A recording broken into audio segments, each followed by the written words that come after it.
නැද්ද මුදලාලි? සිංහල කියන්නේ අපේ මහ ජාතිය. අපිට සේවය කරන්න ඕනේ පිට ජාතිකාරයෝ.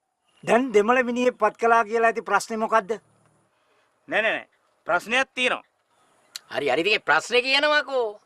ඇයි සිංහල මිනිහෙක් හිටියම නැද්ද එවන්න?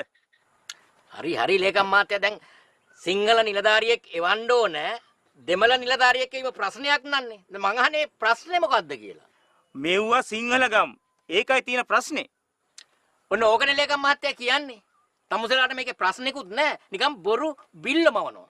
ඕනම තක්කඩියෙක් තමන්ගේ බඩගෝස්තරේ රැක ගන්න එළෙන අන්තිම තැන තමයි ඔය ජාතිවාදය. තමන්ගේ ජාතිය ආගම ගැන පම්පෝරික ගහ අනිත් ජාතියකට අංචි අදිනවා.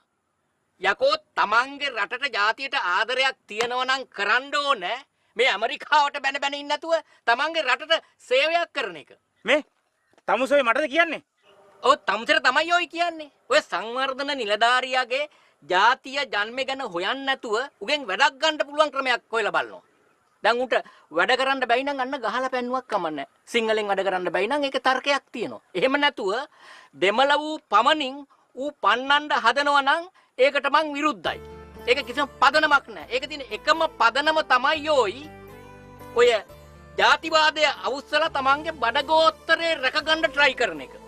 අනේ යනෝ යන්න